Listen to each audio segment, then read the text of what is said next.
My name's Chastity. I am a nurse practitioner from St. Augustine Beach, Florida.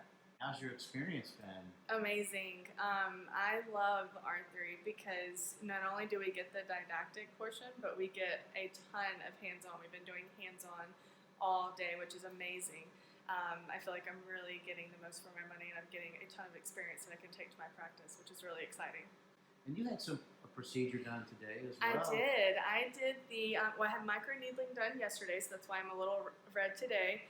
And then I also had the PDO threads, and I have two on either side, which is a really awesome procedure that I had not originally planned on bringing into my practice, but I think I am going to start doing this procedure at my practice now because I've had it done on myself, and I can see the results were pretty instant and pretty awesome. So I love that we get to do the joints and the stem cells and the PRP here, but we also get to do the aesthetics. So it's the best of both worlds.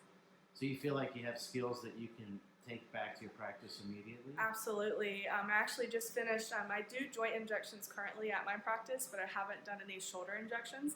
So I just worked with one of the doctors and did 2 back-to-back shoulder injections with his assistants, which was excellent. Great teacher, and I feel a lot more confident going back to my practice.